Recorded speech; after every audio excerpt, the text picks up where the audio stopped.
ஹிமாச்சல பிரதேசத்தில் மலையில் இருந்து கார் கவிழ்ந்த விபத்தில் உயிரிழந்த வெற்றி துரைசாமியின் உடல் சண்டிகரில் இருந்து தனி விமானம் மூலம் சென்னை மீனம்பாக்கம் விமான நிலையத்திற்கு கொண்டு வரப்பட்டது. இதனைத் தொடர்ந்து அவரது உடல் முதலில் ராஜகீழ்ப்பாக்கத்தில் உள்ள அவரது இல்லத்திற்கு கொண்டு செல்லப்பட உள்ளது. விவரங்களோடு இணைகிறார் செய்தியாளர் அன்வர். மேலும் விவரங்கள். வணக்கம் சுதர்சனா.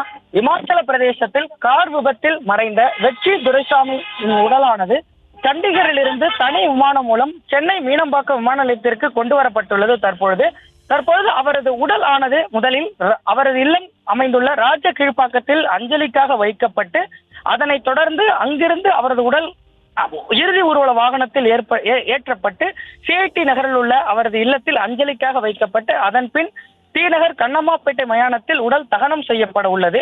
குறிப்பாக கடந்த பிப்ரவரி 4ஆம் தேதி அன்று அடுத்த படப்பிடிப்புக்கான தளங்களை தேர்வு செய்வதற்காக தனது நண்பருடன் இமாச்சல பிரதேசத்திற்கு சென்றிருந்த நிலையில் சென்னையின் முன்னாள் மேயர் சைதை துரைசாமியின் மகனும் இயக்குநருமான வெற்றி துரைசாமி சென்ற கார் கட்டுப்பாட்டை இழந்து சட்லஜ் நதி அருகே விபத்து ஏற்பட்டு ஆழமான பள்ளத்தாக்கில் விழுந்தது. இந்நிலையில் அவரது நண்பர் உடல் மீட்கப்பட்டு மருத்துவமனையில் அனுமதிக்கப்பட்டது. இந்நிலையில் கடந்த 8 நாட்களாக இவரது உடல் தேடப்பட்டு பேரிடர் மீட்பு குழுவால் 8 நாட்களுக்கு பிறகு நேற்று சட்லஜ் நதியிலிருந்து 5 கிலோமீட்டர் தொலைவில் உடல் கண்டெடுக்கப்பட்டது. இந்நிலையில் இன்று காலை அவரது உடல் பிரேத பரிசோதனைக்கு பிறகு சண்டிகர் தனி விமான நிலையத்திலிருந்து தனி விமானம் மூலம் அவரது உடல் கொண்டு வரப்பட்டு தற்போது சென்னை மீனம்பாக்கம் விமான நிலையத்திற்கு கொண்டு வரப்பட்டுள்ளது. தற்போது அவரது உடல் இறுதி ஊர்வல வாகனத்தில் ஏற்றப்பட்டு தற்பொழுது ராஜ கீழ்ப்பாக்கத்தில் உள்ள அவரது இல்லத்திற்கு கொண்டு செல்லப்பட்டு கொண்டிருக்கிறது. அந்த காட்சிகளை நம்மால் காண முடிகிறது.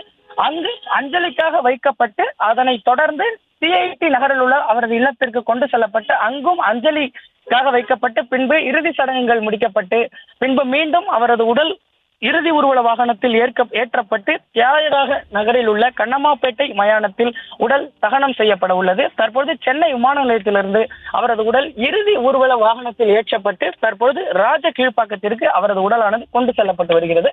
அந்த காட்சிகளை நம்மால் காண முடிகிறது. சுதர்சனம்.